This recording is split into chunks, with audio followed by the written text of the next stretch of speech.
Selamat siang, jumpa lagi dengan Denok Ayu Novel. Bagaimana kabar sobat semua? Sebelum kita mulai cerita ini, ayo kita subscribe, like, komen, share dan nyalakan loncengnya untuk mendapatkan notifikasi terbaru ketika Mimin mengupload video barunya. Menantu terbaik bab 114 bertahan. Pintu belakang rumah sakit ini adalah pintu samping, tidak banyak orang yang masuk, relatif sepi. Setelah keluar dari pintu tersebut, ada jalan beton dengan hampir tidak ada pejalan kaki. Saudari Jiang Yan, saya telah mendengar tentang Anda sejak lama. Saya tahu Anda cantik dan ahli dalam keterampilan medis. Saya dapat mengagumi Anda.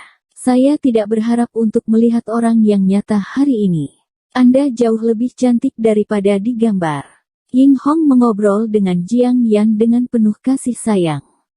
Faktanya, dia cemburu di dalam hatinya. Dia tidak menyangka Jiang Yan lebih cantik dari legenda, tetapi betapa cantiknya dia. Untuk sementara, dia tidak akan dihancurkan oleh sekelompok pria.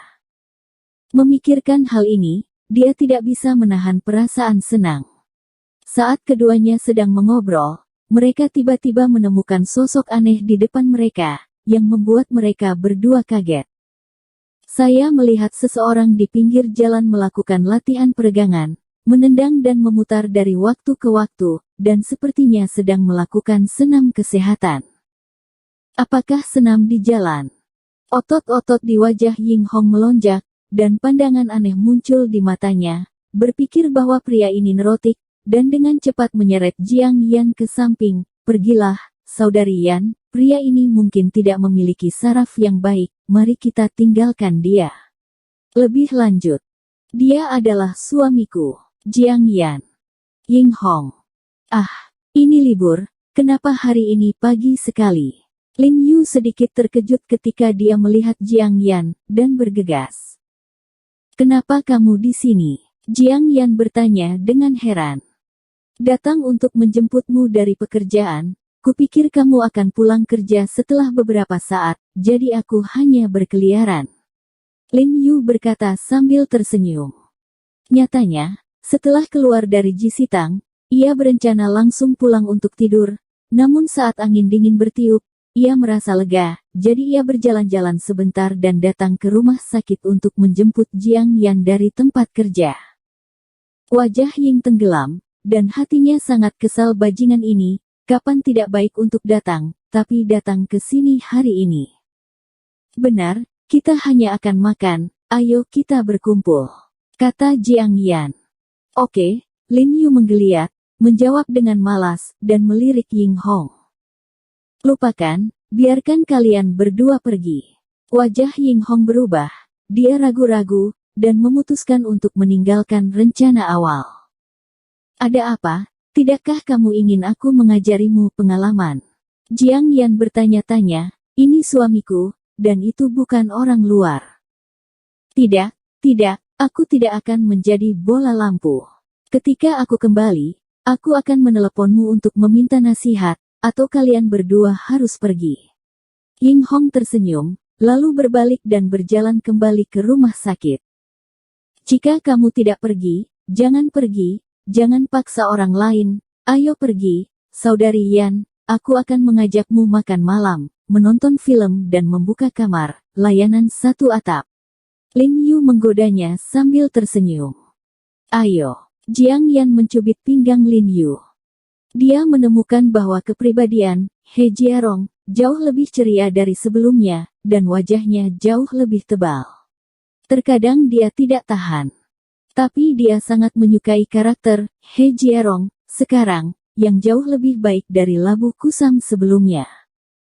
Ketika Lin Yu menjadi semakin sadar akan identitas He Jiarong dan segala sesuatu di sekitarnya, dia menjadi semakin nyaman dalam hidup, dan secara bertahap memulihkan karakter aslinya. Setelah Lin Yu dan Jiang Yan pergi, Ying Hong mengintip dari balik dinding untuk melihat-lihat, lalu menelepon. Pada saat ini, beberapa ratus meter di belakang rumah sakit, sebuah kendaraan off-road Toyota hitam diparkir. Ada beberapa pria berbaju hitam dengan topeng tergantung di leher mereka. Bentuk wajah harusnya utara, dan matanya itu kejam. Hei, saudari, kenapa kamu tidak datang ke sini? Hei Yurong sedang duduk di kursi penumpang, dan melihat panggilan Ying Hong, dia segera mengangkatnya. Saudaraku, ada kecelakaan. Suaminya datang dan aku tidak mengikuti, jawab Ying Hong. Rumput. Jaket hitam itu memarahi dengan marah.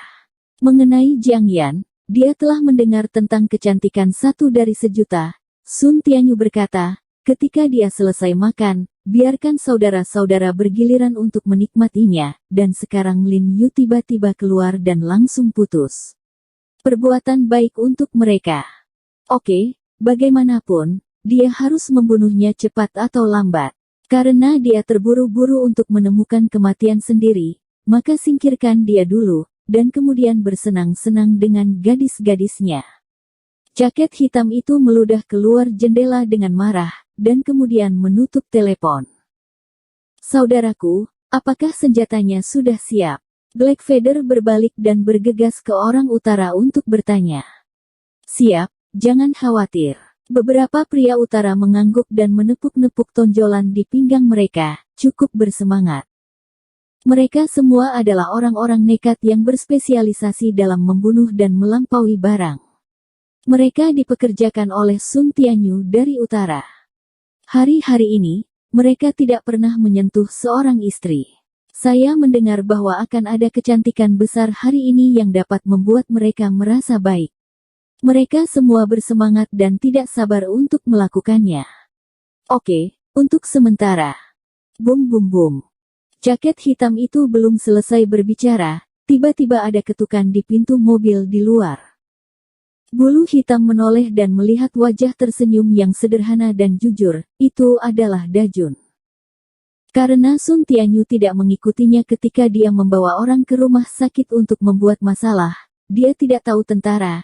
Jadi dia memandang tentara dengan dingin, dan berkata dengan suara yang dalam, apa yang kamu lakukan? Saudaraku, kamu baru saja meludahi aku. Dajun menunjukkan senyum yang tidak berbahaya, lalu menepuk celananya. Kentut, tidak ada orang di sana saat aku meludah. Jaket hitam itu berkata dengan tidak sabar. Jika bukan karena urusannya sendiri, dia harus memukuli anak itu. Lihat itu. Kak, tentara buru-buru menarik celananya. Rumput. Jaket hitam itu menjulurkan kepalanya untuk melihat bagian luar celana tentara. Akibatnya, dia hanya mengeluarkan kepalanya dari jendela. Tentara tiba-tiba menekan kepalanya dan membanting ke bingkai jendela. Rasa sakit yang hebat melanda, dan untaian hitam menutupi tubuhnya sendiri. Tenggorokannya memerah, dan dia merasa lehernya akan patah. Brengsek, saudara-saudara menidurinya. Sopir itu segera berteriak kepada beberapa pria utara di belakangnya. Beberapa orang utara Limara keluar dari mobil, tetapi setelah keluar dari mobil mereka menemukan bahwa tentara telah menghilang. Saudaraku, ini, di levelmu, kamu masih pembunuh, benar-benar mempermalukan orang-orang utara kita, kata Dajun dingin, duduk di atap mobil. Brengsek. Mati. Salah satu dari mereka langsung mengeluarkan pistolnya, tapi saat dia mengeluarkan pistolnya, tentara sudah menerkamnya seperti harimau, dia hanya mendengar bunyi klik di lehernya, lalu matanya menjadi gelap, dan dia benar-benar pingsan. Beberapa orang juga ingin mencabut senjatanya, tetapi sebelum mereka mencabut senjatanya, ternyata senjatanya hilang. Tentara mengambil tombak dalam sekejap, membuatnya tidak lebih buruk dari Li Zhen. Pistol sampah. Tentara itu menghela nafas dan melihat pistol di tangannya, lalu melompat keluar tiba-tiba, mematahkan leher kelompok itu dengan rapi. Cuma dua hal ini, masih mau menyentuh suami kita. Cibir tentara itu dengan jijik. Pengemudi di dalam mobil sangat takut untuk buang air kecil ketika melihat adegan ini. Tanpa sepatah kata pun, ia menyalakan mobil dan hendak berlari. Akibatnya, tentara sempat menendang jendela dan melompat ke jok belakang mobil dan mencubit lehernya. Berkata dengan dingin, katakan, siapa yang menyuruhmu datang? Sun Tianyu. Aku terpaksa. Melihat skill dahsyat tentara tersebut, sang supir tidak berani menjawab dengan jujur, tapi begitu suaranya jatuh, dia mendecakkan lehernya, kepalanya dimiringkan, dan nafasnya menghilang. Jaket hitam di kursi penumpang depan menutupi lehernya, terhuyung-huyung membuka pintu dan turun. Tentara dengan tidak tergesa-gesa menyeretnya kembali dan memindahkannya ke taksi. Kemudian tentara melemparkan semua orang ke dalam mobil, dan kemudian menodongkan pistol ke kepala jaket hitam itu, dan berkata dengan dingin, "Beri aku api, injak pedal gas, dan maju terus. Jangan berhenti tanpa perintahku, kalau tidak aku akan melakukannya. Tembak sampai mati." Selangkangan jaket hitamnya sudah lembab. Aku melirik dinding beton di kejauhan, dan air mata mengalir tanpa sadar. Iblis, ini jelas iblis.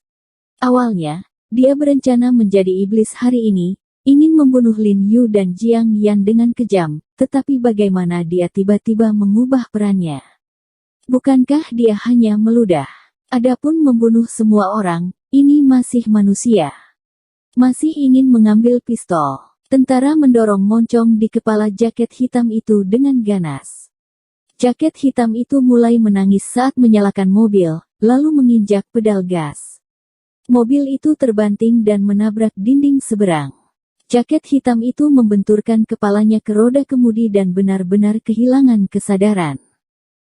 Tentara melihat sekeliling dan melihat bahwa tidak ada orang di sekitar, berjalan dan mengeluarkan korek api tahan angin dari lengan jaket hitam, menamparnya, kemudian membuka penutup kotak surat mobil, mundur beberapa langkah, dan mengambil korek api secara akurat dilemparkan ke dalam port tangki bahan bakar. Ledakan. Dengan ledakan besar, pasukan itu menghilang. Baru saja setelah Lin Yu keluar dari Jisitang, dia benar-benar tidak mengantuk ketika dia tertiup angin, jadi dia datang untuk menjemput Jiang Yan, hanya untuk melihat jaket hitam dan mobil mereka, dan mengenali nomor platnya. Sun Tianyu yang mengambil orang itu hari itu. Satu dari 3 kendaraan off-road yang bikin repot di rumah sakit. Pada awalnya Lin Yu tidak terlalu memikirkannya.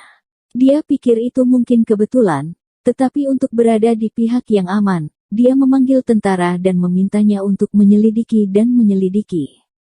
Jika sekelompok orang ini datang ke Jiang Yan, biarkan dia memilih pria di belakang layar. Ketika dia menunggu Jiang Yan di pintu gerbang, dia melihat Ying Hong menipu Jiang Yan menuju pintu belakang.